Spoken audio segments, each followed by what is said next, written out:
Damn, so this is my white privilege. Rule number one of post-Soviet countries. Everyone is poor, except the people who own a stake in Gazprom or sell crocodile. Get with the times, young man. Rule number two of post-Soviet countries. Do not go to the anti-corrupt government protest. Why not? This is a democracy? Around and find out. And finally, rule number three. People are extremely nice to each other because you guys are all in this shit together. I grew up in the poorest part of the city in one of the poorest countries on the whole continent, watching the surroundings get richer and safer by the day. As of now, Georgia got so rich, we even got white people immigrating here for a better life, which is an accomplishment any country can only dream of. But there are just like pros and cons of living in a post-Soviet country like this. Work life is horrible. It is practically impossible to buy anything unless you have an extremely good job or a business that you own. You cannot be average. I am lucky enough to have you guys by my side, buying my merch, wink, at kartli.shop and viewing my videos. For a long ass time here, the only reasonable paying job that a person could get was scamming Americans or Europeans out of their money through call centers. Their prime targets being lonely Scandinavian grandmas. Thankfully, I've never worked in one of those jobs. I worked in another call center as a customer support in America. And I used to work around 7 to 9 hours a day, sometimes 10 to 12 hours a day, night shift, and get paid less than $500 a month. And this money was considered good, by the way.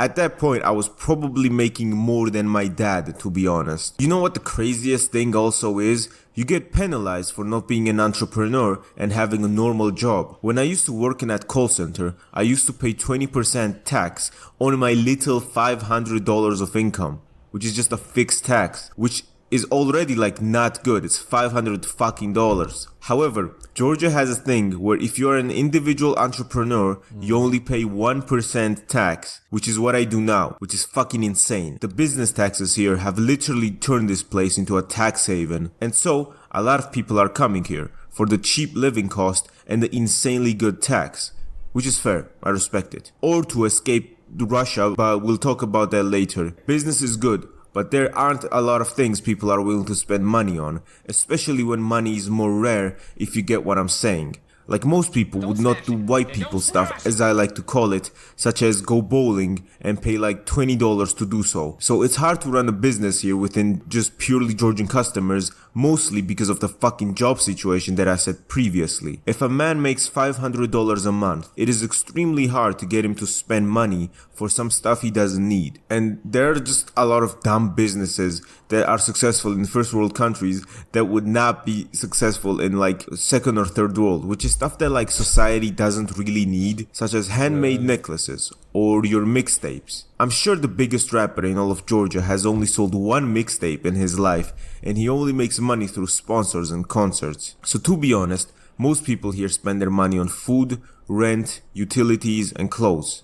So, like normal stuff, nothing bougie, and maybe concerts or clubbing. And because of that, it's very hard to build $1 million business with only Georgian customers, because the country also only has like 3.5 million people. It's a little easier to build these businesses in countries with higher populations such as Ukraine or Belarus, but those countries are poor as fuck as well. So yeah, you just have to like throw shit at the wall. If I wanted to do business here, I'd register as an individual entrepreneur, get 1% tax and make my money online, as I do now.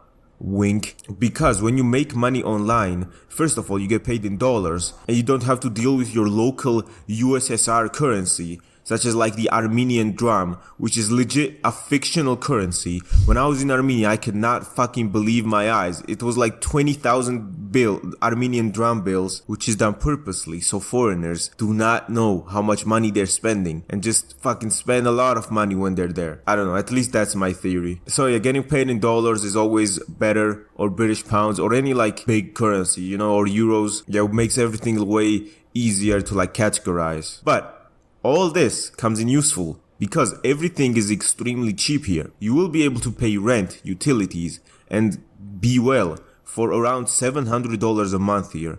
And it's only because I included $400 of rent. And this has only recently been raised because rent used to be around $200 to $300 here for a very good apartment. This was raised by the massive influx of Russians coming to Georgia to escape their government. So I think around 100,000 Russians came here during March, settling in mostly the capital city of Tbilisi or the coastal city of Batumi.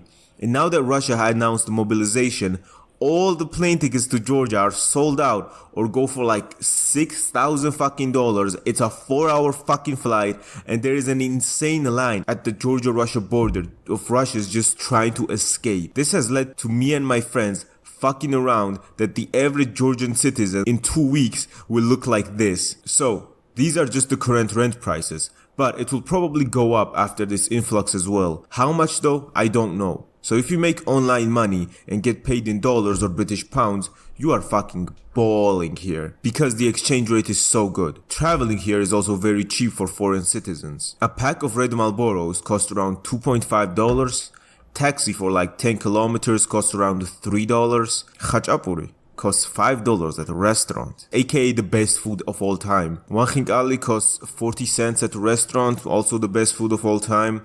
One 2-liter bottle of Coca-Cola costs around $1.2. And my shirts, which are very high quality and drippy, cost $19 and $25. They're fully cotton, which means they're extremely high quality, and the best part, you can wear it while being an undercover superhero.